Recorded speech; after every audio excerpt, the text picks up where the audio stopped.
لله رب العالمين ولا عدوان إلا على الظالمين والصلاة والسلام على أشرف الأنبياء والمرسلين وعلى آله وصحبه أجمعين.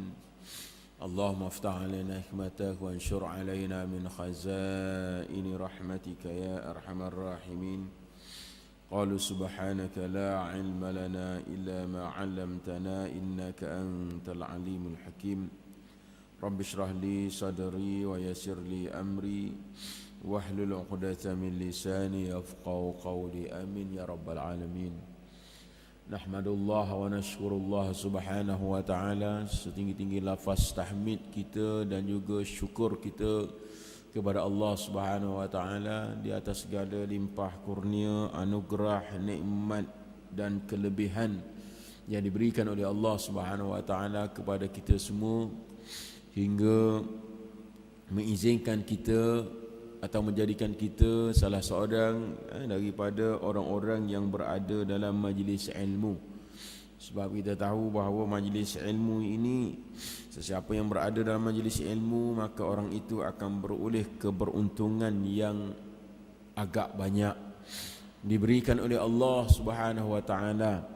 Sebagaimana kita dengar dalam khutbah Jumaat semalam, antara isi kandungan yang berkaitan dengan zikir kepada Allah Subhanahu wa taala, satu hadis yang dibacakan oleh khatib yang berkaitan dengan orang yang mempelajari ilmu atau menuntut ilmu, atau orang yang berada dalam majlis ilmu, di mana Nabi SAW pernah bersabda yang bermaksud, tidaklah seseorang itu berada di dalam sebuah rumah Allah daripada rumah-rumah Allah.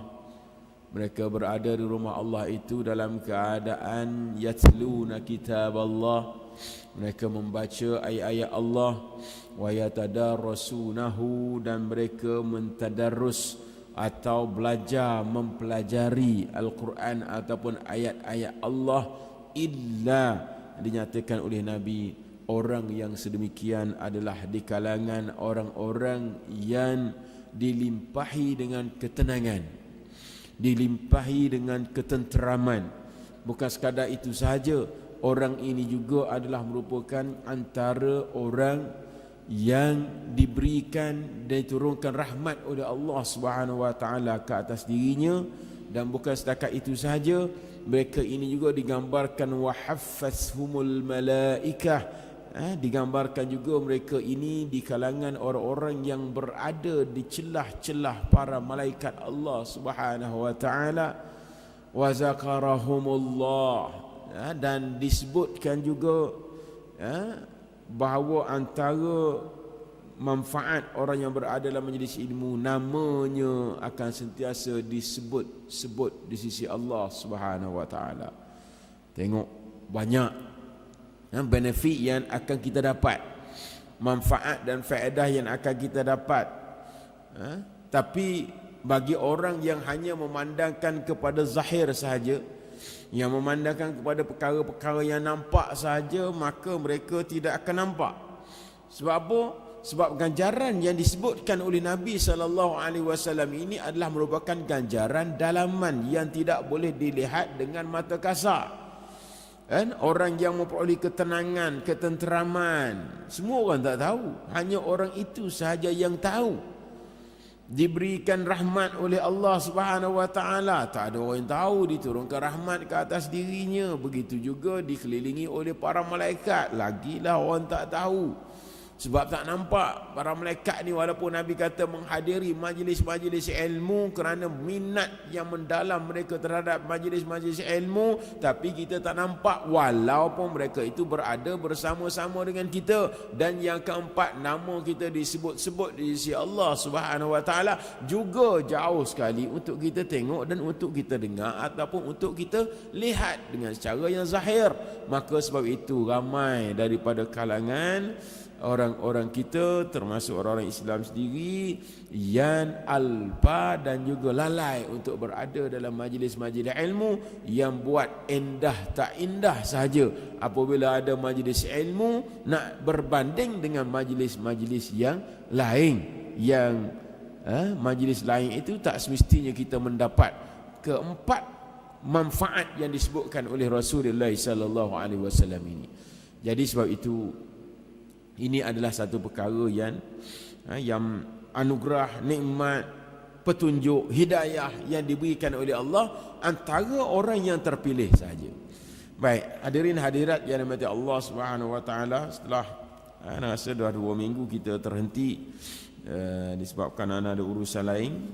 Jadi untuk pengajian sirah kita, insya-Allah kita akan sambung sebagaimana yang telah berhenti sebelum dari ini beberapa minggu yang lepas, iaitu kita dah lalui bagaimanakah peperangan Badar berlaku antara Rasulullah dan juga sahabat-sahabat dengan orang-orang musyrikun Mekah, dan bagaimana juga kita dengar bagaimana apa yang terjadi kepada orang-orang tawanan dan sebagainya. Itu semua dah selesai. Jadi kita tengok sekarang adalah masa selepas daripada berlakunya peperangan Badar. Kita tahu peperangan Badar ini adalah merupakan pertembungan bersenjata yang pertama yang berlaku secara berdepan. Ini kita tahu jelas kat sini. Jadi disebabkan ini adalah merupakan perang yang pertama secara berdepan yang berlaku antara orang Islam dengan orang musyrikun, maka orang yang kalah mendapat satu tamparan yang begitu hebat sekali. Jadi jelas orang-orang musyrikun mendapat tamparan yang begitu hebat sekali hasil daripada peperangan ini, kerana orang Islam mendapat kejayaan yang begitu besar sekali, yang menyebabkan ramai yang tidak senang dengan keputusan yang berlangsung dalam peperangan ini. Mereka merasakan mereka kerugian yang besar. Jadi mereka penuh dengan kesumat, dendam dan sebagainya untuk membalas dendam balik terhadap apa yang telah mereka rasakan sebelum pada ini. Jadi orang yang pertama mendapat tamparan yang hebat ini adalah orang-orang musyrikun Mekah. Ini yang paling hebat dapat tamparan, kerana mereka lah orang yang utama sekali mainkan peranan dalam perang ini, dan kebanyakan daripada pembesar-pembesar mereka telah gugur, telah mati terbunuh dalam peperangan tersebut dan ditanam dalam telaga buruk di Badar oleh Rasulullah dan juga para sahabat. Jadi ini mendapat satu tentangan, mendapat satu cabaran, malu yang begitu besar sekali bagi mereka. Baik, golongan yang kedua yang mendapat tamparan yang hebat tak lain dan tak bukan adalah orang-orang Yahudi, terutama Yahudi yang berada di kota Madinah. Sebab kita tahu orang-orang Yahudi ini adalah orang-orang yang bermuka-muka. Walaupun ada perjanjian dengan Rasulullah, dengan para sahabat dan orang Islam, tapi mereka bermuka-muka, depan baik tapi belakang lain kira. Jadi mereka juga merasakan tamparan yang begitu hebat sekali apabila orang Islam menang dalam peperangan Badar ini, maka mereka makin meluap-luap kebencian mereka. Selama ni mereka dah benci dah. Mereka dah marah, mereka dah benci kepada Rasulullah dan juga para sahabat dan orang Islam di Madinah. Apabila menang, lagilah marah mereka. Lagi meluap-luap kebencian dan kemarahan mereka kepada umat Islam. Ini diceritakan oleh Allah Subhanahu wa taala dalam surah Al-Maidah ayat 82. La tajidanna ashaddan nasi adawatan lillazina amanu al-yahuda wallazina asyraku. Dan sesungguhnya engkau wahai Muhammad akan dapati manusia yang keras sekali permusuhannya kepada orang yang beriman, ialah orang-orang Yahudi dan orang-orang musyrik. Ini dua golongan yang jelas dinyatakan oleh Allah Subhanahu wa taala dalam firman-Nya yang menjelaskan bahawa dua golongan ini memang tidak akan berhenti untuk memusuhi engkau ya Muhammad. Tidak akan berhenti untuk membenci engkau wahai Muhammad, wahai umat Islam. Siapa? Al-Yahuda wallazina asyraku, Yahudi dan juga orang-orang musyrik. Ini golongan yang besar, yang begitu kesumat di dalam dada mereka hasil daripada ini. Orang-orang musyrikun ini walaupun mereka benci musuh yang nyata, tapi dah kira okey jugalah. Pasal apa? Pasal boleh nampak Boleh nampak dan boleh tengok, dan mereka memang declare, kami memang memusuhi Muhammad. Kami akan balas dendam, kami akan bunuh Muhammad, kami akan balas balik terhadap apa yang dibuat. Ini clear, jelas. Tetapi yang dibimbangi dan ditakuti ialah musuh dalam selimut.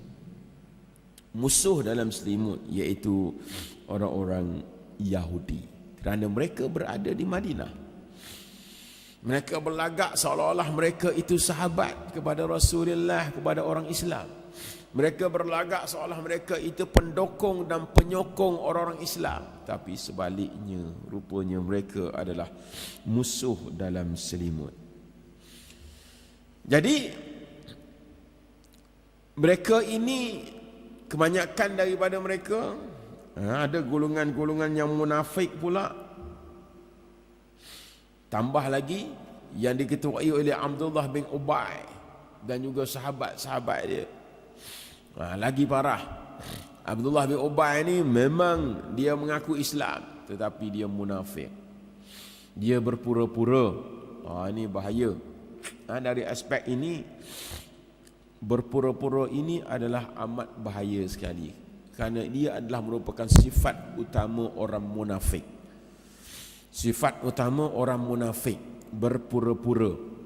Dalam Islam, kita tidak ada sifat berpura-pura ini, tak ada. Bahkan kalau ada orang yang mempunyai sifat berpura-pura tersebut, maka Rasulullah akan capkan orang tersebut sebagai munafik. Sebab dalam Islam tak boleh berpura-pura, kecuali dalam keadaan-keadaan tertentu atau disebut lid-darurah, kerana dalam keadaan darurat sahaja. Dalam keadaan darurat sahaja. Dalam situasi lain tak boleh nak berpura-pura. Ini beza kita dengan fahaman dianuti oleh golongan-golongan Syiah yang menyatakan taqiyah itu adalah merupakan satu perkara yang utama bagi mereka. Tapi kita ahli sunnah wal jamaah dan dalam Islam, berpura-pura ini tidak ada, kecuali lid-darurah saja. Itu saja. Kecuali lid-darurah. Itu kita kena faham.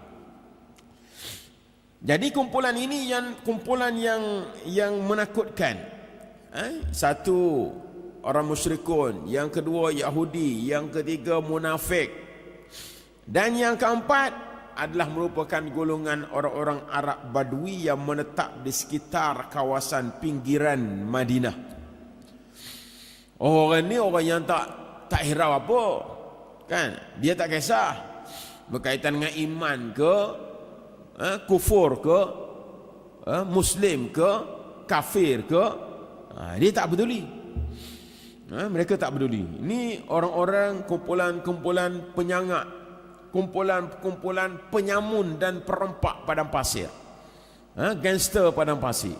Ni puak-puak, orang-orang Badui ni, gangster padang pasir. Kerja mereka ni orang lalu saja tengah padang pasir, rompak, rompak. Ni kalau kita tengok, ini golongan ini. Satu lagi golongan ini. Jadi apabila umat Islam menang, lagilah mereka merasa bimbang. Golongan ini rasa bimbang apabila Muhammad dan orang-orang Islam menang. Kerana apabila Madinah menjadi sebuah negara Islam, maka salah satu perkaranya yang jelas, tentulah kerajaan Madinah ini akan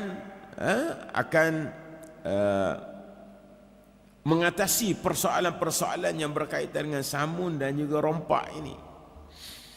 Jadi mereka juga menaruh dendam kepada orang-orang Islam.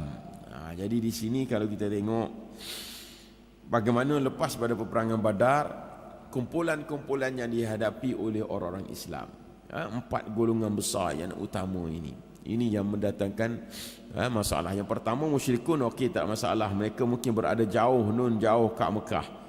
Tetapi Yahudi, munafik berada di dalam Madinah. Dan perompak-perompak lanu ini berada di pinggiran Madinah. Jadi ini situasi yang berlaku. Baik, jadi kita lihat di sini bagaimanakah orang-orang Quraisy dan juga musyrikun selepas daripada kekalahan mereka, mereka mula mengumpulkan kekuatan kembali. Mengumpulkan kekuatan untuk balas dendam. Nak balas dendam. Dan hasil daripada risikan daripada tentera-tentera Islam di Madinah, Bani Sulaim daripada kabilah Ghatfan bersiap sedia mengumpulkan bala tenteranya untuk menyerang Madinah. Ini untuk bertindak balas, nak serang balik. Ni daripada Bani Sulaim, daripada kabilah Ghatfan. Apabila Nabi dengar saja, tengok Nabi dia tak biarkan situasi itu berlaku dalam keadaan sedemikian. Hasil daripada risikan menyatakan bahawa mereka sedang bersiap sedia menyusung tentera, menyusung kekuatan. Apabila Rasulullah dengar saja, dapat saja maklumat tersebut, maklumat sulit yang diberikan oleh perisik-perisik daripada tentera-tentera Islam, dengar saja, secara mengejut Rasulullah sallallahu alaihi wasallam hantar seramai 200 tentera berkuda untuk pergi ke kabilah tersebut, ke kampung mereka sendiri. Ini tengok, Rasulullah terus ambil tindakan. Terus ambil tindakan. Dan apabila Rasulullah datang, Bani Sulaim ini masih dalam keadaan bersiap sedia pun tak sempat lagi. Akhirnya mereka lari, takut apabila Rasulullah hantar 200 tentera. Apabila mereka dengar saja lari. Tentera Rasulullah sampai, mereka dah tak ada. Perkampungan tersebut mereka dah tak ada. Mereka meninggalkan 500 ekor unta. Meninggalkan, lari dengan begitu, takut sampai tak sempat nak ambil unta, harta benda, lari dengan begitu saja. Jadi apabila Rasulullah sampai, maka 500 ekor unta yang ditinggal ini adalah sebagai barang rampasan perang. Maka Rasulullah dan tentera Islam pun ambil. Rasulullah ambil 1/5 yang menjadi hak Rasulullah, yang lain bagi-bagi kepada tenteranya, seorang dapat 2 ekor. Sebab banyak 500 ekor, jadi seorang dapat 2 ekor unta. Kemudian Nabi menetap di kampung mereka selama 3 hari 3 malam sebelum pulang ke Madinah. Sebelum pulang ke Madinah, dan Rasulullah duduk kat situ. Jadi Rasulullah sebenarnya selepas 7 hari perang Badar berlaku. Selepas 7 hari, maksudnya tindakan ini tindakan yang segeralah yang dilakukan oleh Rasulullah sallallahu alaihi wasallam. Dengar saja terus hantar, terus saja. Maksudnya Rasulullah tak bagi muka kepada orang yang cuba menentang Islam. Dia tak bagi muka, dia terus pergi. Kemudian ada juga satu komplot untuk membunuh Rasulullah sallallahu alaihi wasallam. Kerana dendam yang membara, Umair bin Wahbil Jumahi, Umair bin Wahbi al-Jumahi bersama dengan Safwan bin Umayyah, dia duduk di tepi Kaabah. Selepas daripada perang Badar ni, duduk tepi Kaabah. Umair ni tahulah orang yang samseng. Umair ni samseng Mekah. Samseng Mekah, kepala samseng Mekah. Sejak daripada orang Islam masa duduk kat Mekah lagi, dialah kepalanya, menyeksa orang Islam, tangkap dan sebagainya. Jadi Umair ni adalah ketua samseng yang sangat jahat. Dan masa Nabi ada pun sangat kuat dia menyakiti Rasulullah sallallahu alaihi wasallam bersama dengan para sahabat semasa Nabi dan para sahabat berada di Madinah. Jadi Umair bin Wahab ini, anak dia itu pergi dalam perang Badar, dan anak dia telah ditawan oleh orang-orang Islam. Anak dia Wahbun, nama dia Wahab bin Umair. Wahab bin Umair, dia Umair bin Wahab. Orang Arab biasalah, dia letak nama anak, dia ambil nama datuk dia, kan? Datuk pada anak tu dia ambil semula, letak nama, kan? Jadi Wahab bin Umair ini telah menjadi tawanan dalam Badar. Dan dalam mereka berbual, Umair berbual dengan Safwan itu, dia menyebut tentang bagaimana Allah dia kata tentera-tentera kita yang mati itu dicampak dalam telaga je. Kan? Dikebumikan, dicampakkan gitu saja dalam telaga. Dalam telaga, dan orang kita yang hidup pula diikat, kemudian dijadikan tawanan. Mereka ini duk berbual-bual yang sedemikian. Umay kata apa kepada Safwan?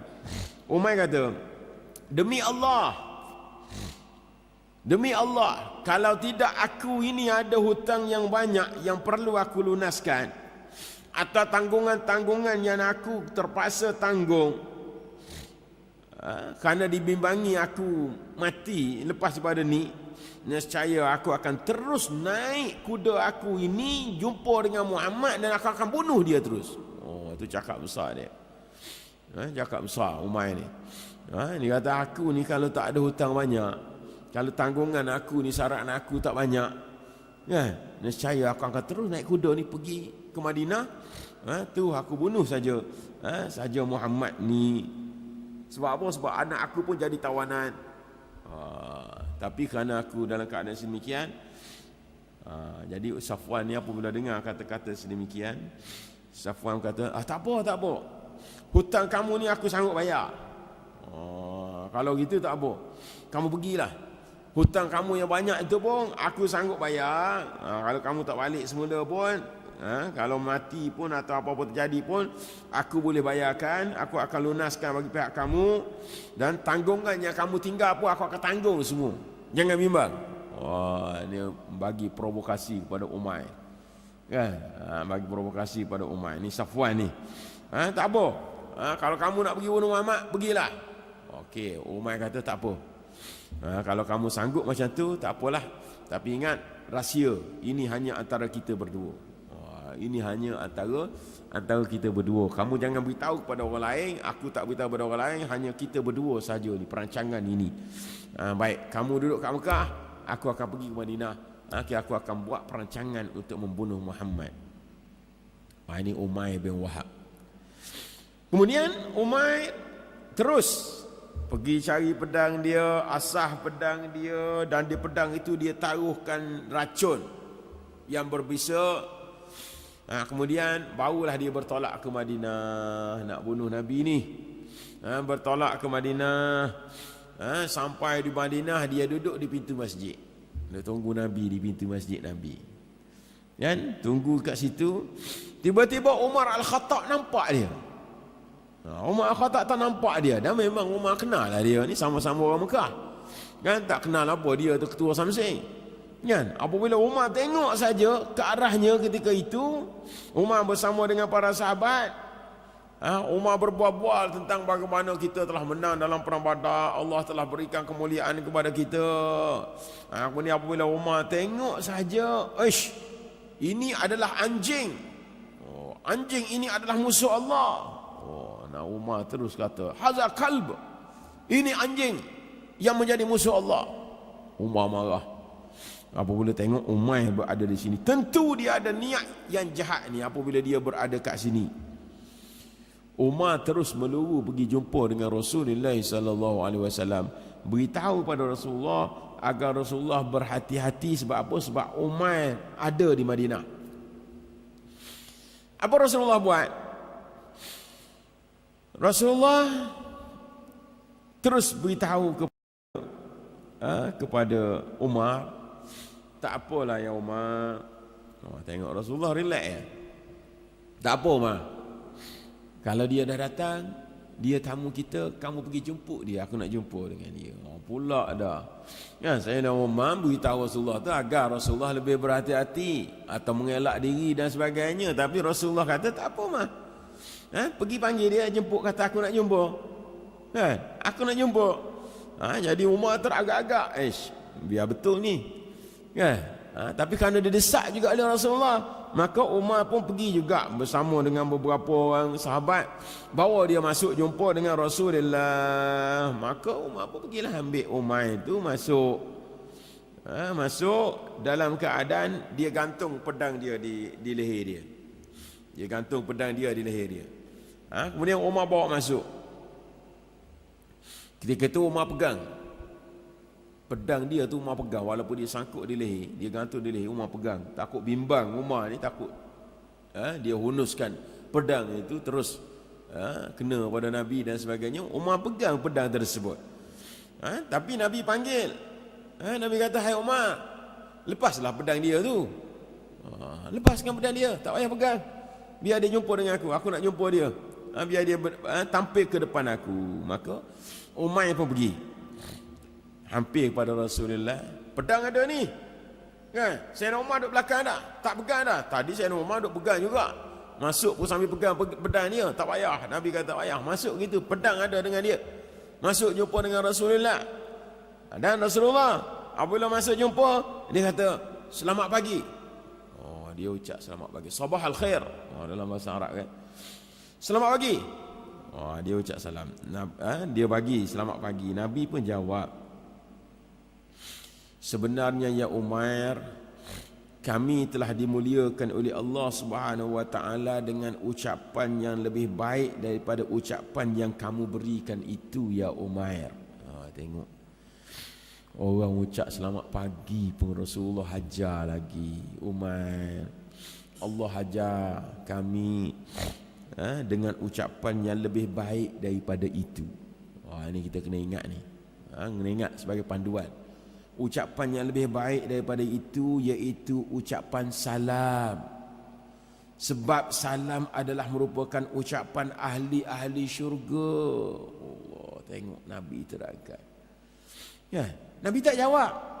Dia kata selamat pagi, Nabi tak jawab selamat pagi, tapi Nabi jawab, baik, bagi salam. Sebab kami diajar untuk bagikan salam kepada kami.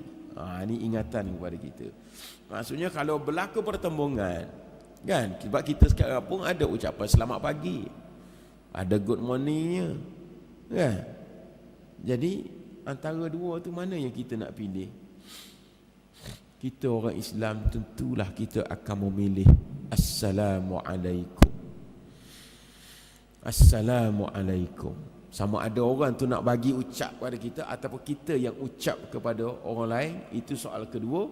Tapi apa yang penting di sini yang ditekankan oleh Nabi, adalah salam. Adalah perkataan salam. Maksudnya apa? Bukan tak boleh, boleh juga. Cuma nak banding selamat pagi dengan salam, Nabi kata salam adalah yang terbaik. Salam adalah yang terbaik. Jadi apabila dua perkara yang bertembung, satu perkara baik, baiklah memberikan ucapan ni kan, baik. Tetapi yang satu lagi itu lebih baik atau terbaik, maka mengikut kaedahnya kita dalam Islam, kita kena ambil yang lebih baik. Kita kena ambil yang lebih baik. Maksudnya kalau ada yang beri ucap tersebut selamat pagi kan, selamat pagi, maksudnya yang lebih baiknya bagi salam. Yang baiknya bagi salam, kerana itulah yang terbaik. Baik, kalau dia masuk dia kata Assalamualaikum, dia bagi salam dulu dan selamat pagi. Agak-agaknya cara macam mana? Kalau tadi bagi selamat pagi dulu, selamat pagi, Assalamualaikum. Okey, dua. Ini masuk dulu, Assalamualaikum dan selamat pagi. Macam mana agaknya? Dalam dua situasi. Dalam dua situasi ulama bahaskan tentang perkara ini. Membahaskan tentang perkara ini. Maksudnya apabila seseorang itu kita beri dah yang terbaik, maka tak perlu dah yang lain. Tak perlu dah yang lain. Sebab apa? Sebab itulah yang dah terbaik. Jadi tak ada dah yang lain. Kan? Tak ada yang lain. Maksudnya apabila kita dah bagi salam, Assalamualaikum, salam adalah yang terbaik, dan yang kedua, yang ketiga, yang keempat dah tak perlu dah. Dah tak perlu. Tidak perlu lagi. Sebab apa? Sebab kita dah bagi yang terbaik. Jadi sebab itu kita tengok orang sekarang ni macam-macam. Ya? Assalamualaikum warahmatullahi taala wabarakatuh dan selamat pagi, salam sejahtera dan salam satu Malaysia. Oh, tambah pula lagi. Ya, walhal assalamualaikum itulah yang dah terbaiknya.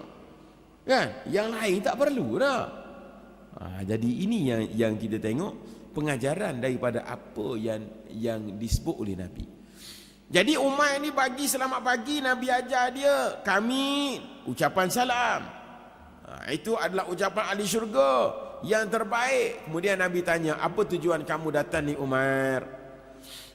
Umair jawab apa? Umair jawab, aku datang ini kerana anak aku menjadi tawanan perang dalam tangan kamu, maka tolonglah layang dia dengan baik. Aku nak beritahu yang tu je. Kan? Kemudian Nabi tanya lagi, tapi kenapa Umar kamu sangkut pedang kamu kat leher kamu? Maksudnya kalau niat baik tak perlu bawa pedang pun tak apa. Ini datang sangkut pedang. Jadi kenapa kamu sangkut pedang kamu di leher kamu? Dia memberikan, Nabi bertanya sedemikian. Bukankah kita ni tak perlukan kepada pedang pun? Jadi Umair dah teragak-agak nak menjawab.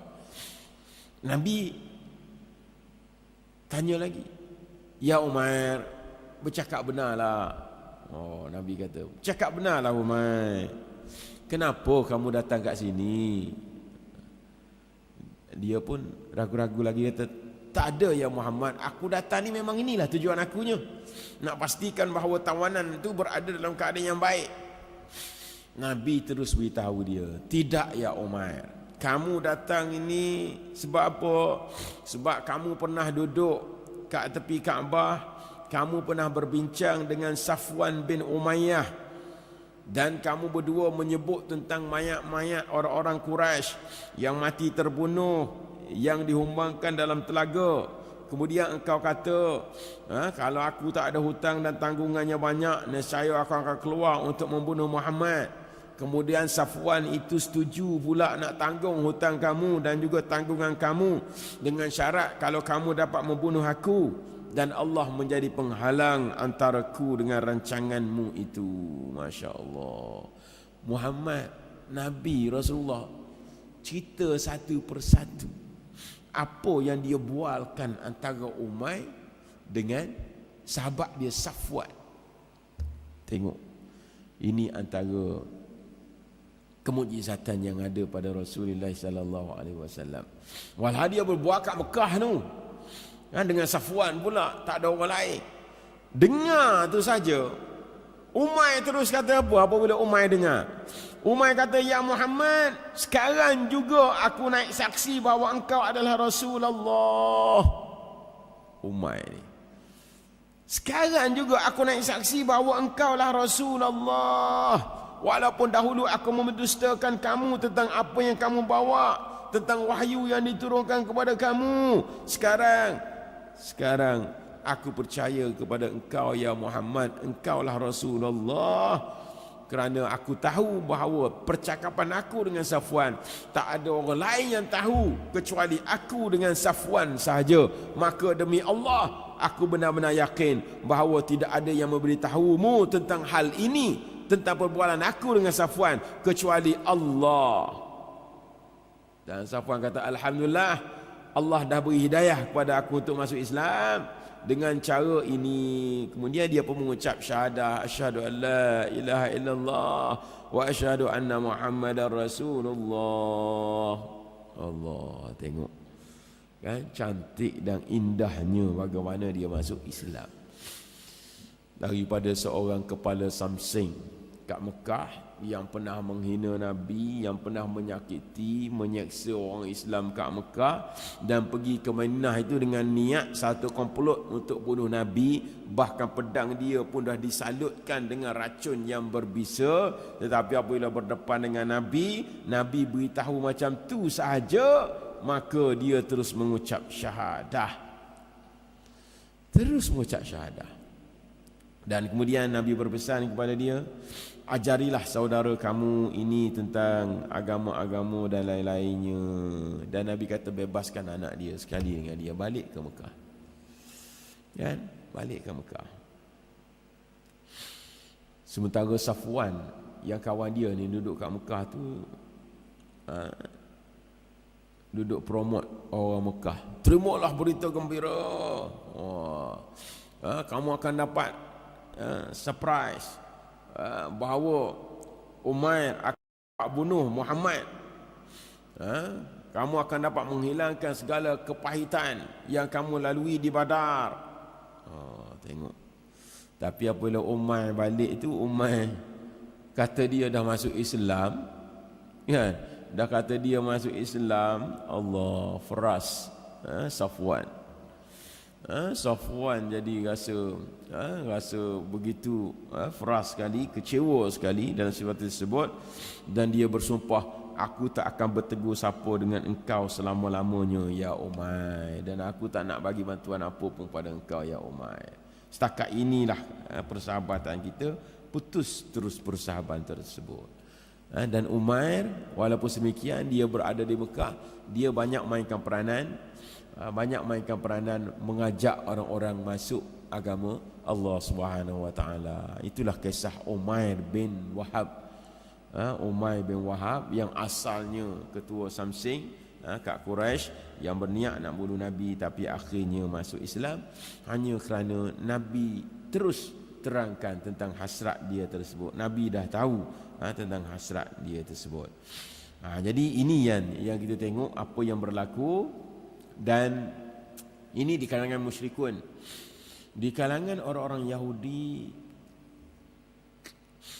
orang-orang ataupun golongan Yahudi ni banyak kat Madinah. Tapi Yahudi yang paling agresif di Madinah ketika itu ialah Bani Qainuqa. Ini yang paling agresif, iaitu Bani Qainuqa. Kita tahu orang Yahudi ini dipenuhi sejarah mereka dengan pengkhianatan. Maksudnya khianat ni sinonim dengan mereka.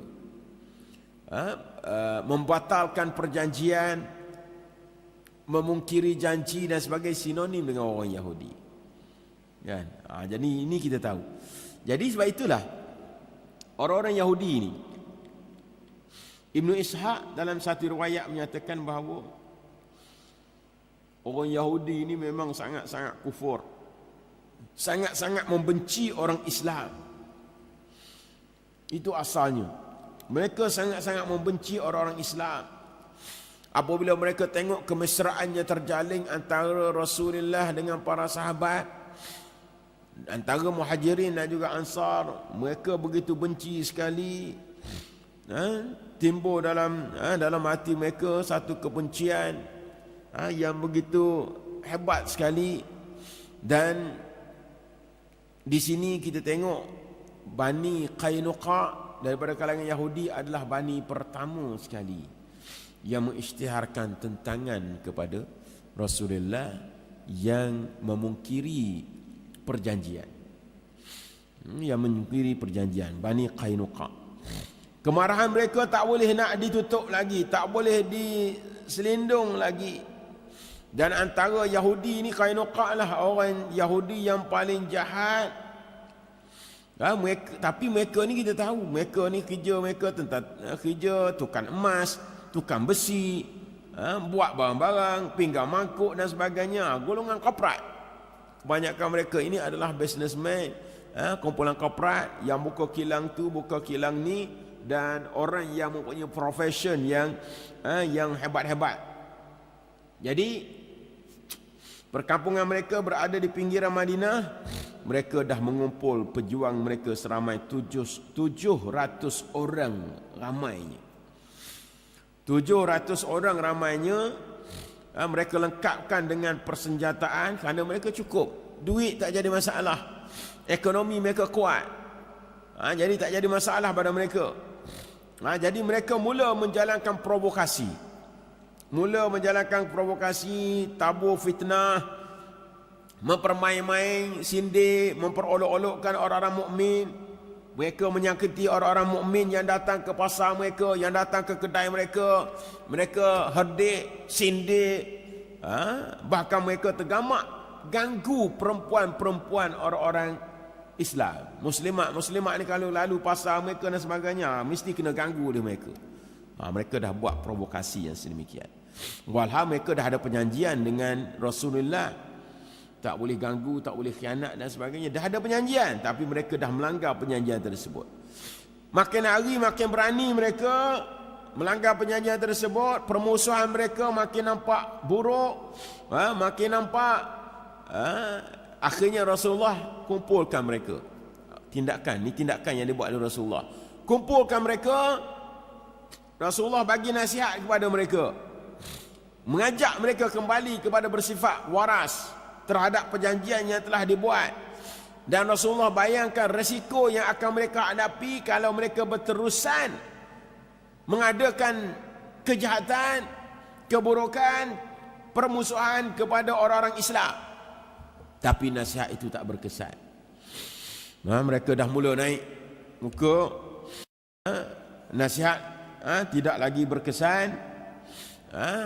Dan di sinilah Allah Subhanahu wa taala telah menurunkan satu ayat dalam surah Ali Imran ayat 12 dan ayat 13, qul lil ladzina kafaru satughlabuna wa tuhsyaruna ila jahannam wa bi'sal mihad qad kana lakum ayatun fi fi'atayn iltaqata fi'atun tuqatilu fi sabilillahi wa ukhra kafirah يرونهم مثليهم رأي العين والله يؤيد بنصره من يشاء إن في ذلك لعبرة لأولي الأبصار. Katakanlah wahai Muhammad kepada orang kafir itu, kamu akan dikalahkan dunia ini, akan dihimpunkan pada hari kiamat dalam neraka jahanam. Itulah seburuk-buruk tempat. Sesungguhnya telah ada satu tanda bukti bagi kamu tentang dua pasukan yang telah bertemu di medan perang. Satu pasukan orang Islam berperang pada jalan Allah, dan satu lagi golongan kafir musyrik. Jadi kafir itu melihat orang Islam dengan pandangan mata biasa, dua kali ramainya berbanding dengan mereka. Dan Allah sentiasa menguatkan sesiapa yang hendakinya dengan memberi pertolongan. Sesungguhnya pada peristiwa itu terdapat satu pengajaran yang insaf sepatutnya bagi orang yang berfikir. Allah turun ayat yang sedemikian agar mereka ini berfikir. Kenapa jadi macam tu? Tetapi tindakan ini tidak membawa erti sehingga menyebabkan Nabi SAW mengisytiharkan perang kepada mereka. Dalam keadaan yang sedemikian, mereka juga masih berani juga menimbulkan kekacauan dan sebagainya, sehinggalah terjadinya satu insiden. Insiden ini berlaku di pasar. Seorang perempuan Arab, ini diriwayatkan oleh Ibn Hisham, seorang perempuan Arab bawa hasil tenusu, susu untuk dipasarkan di pasar Bani Qainuqa. Lalu dia duduk dekat dengan tukang emas yang Bani Qainuqa ini. Kemudian orang Yahudi itu dah mula bertindak. Tukang emas tu mula dah bertindak. Dia kata, buka muka kamu, niqab, buka, aku nak tengok. Perempuan ni tak nak. Dia kata, aku tak nak. Jadi tukang emas ni dengan dia diam, apabila tak nak macam tu, dia ikat hujung kain perempuan tersebut. Dia simpulkan, dia ikat di bahagian belakang kepada sesuatu. Dan wanita ni, dia tak sedar, wanita Badui ni tak sedar, kain dia tu diikat. Jadi apabila dia bangun saja, maka terbuka aurat dia. Bangun saja terbuka aurat dia. Sebab Yahudi dah ikat kepada ni, dia bangun saja terus terlucut pakaian dia. Lantas wanita itu menjerit, minta tolong. Maka hasil pada itu seorang lelaki Muslim segera mendapatkan tukang emas tersebut dan membunuh tukang emas tersebut. Yahudi tersebut dibunuh. Melihat keadaan tersebut, orang Yahudi pun panggil orang dia, ayo kita serang ni, orang bunuh orang kita. Maka mereka tangkap orang Islam tersebut dan mereka bunuh pula orang Islam tersebut. Keluarga lelaki Muslim ini menjerit-jerit memanggil orang Islam, ayo kita lawan orang Yahudi ni, mereka dah melampau. Maka berlakulah pergaduhan. Hasil daripada peristiwa inilah Rasulullah sallallahu alaihi wasallam mengatakan dah tidak ada jalan lain lagi. Perbuatan mereka dah melampaui daripada batasan. Maka Rasulullah telah melantik Abu Lubabah bin Munzir untuk pangku dia di Madinah, sebab Rasulullah sendiri turun bersama dengan Hamzah bin Abdul Muttalib, bapa saudara dia pegang bendera, menuju ke perkampungan Bani Qainuqa, menuju pada perkampungan Bani Qainuqa. Jadi insya-Allah lepas daripada itu Rasulullah kepung kampung mereka, selama 15 malam. 15 malam kepung kampung tersebut, dan Allah telah melontarkan rasa takut di hati mereka. Akhirnya mereka bersetuju untuk menyerah setelah dikepung selama 15 hari 15 malam. Maka ditangkaplah mereka, barang-barang mereka disita dan sebagainya. Dan di sini Abdullah bin Ubay bin Salul memainkan peranan mereka, ketua munafik ini, menasihat Rasulullah, ampunkan mereka ya Muhammad, kan, bagi peluang kepada mereka ya Muhammad. Jadi Abdullah ni mengulang-ulang desakan tu sampai nak mendesak Nabi, sehinggalah Nabi terpaksa melayang kerenah dia. Maka Nabi berkata, tak apalah kalau macam tu, kamu teruskan, orang Yahudi ni nak buat macam mana. Maka mereka pun disuruh keluar daripada Madinah dan duduk berhampiran di pinggir kota Madinah, dan mereka pergi ke Syam selepas daripada itu.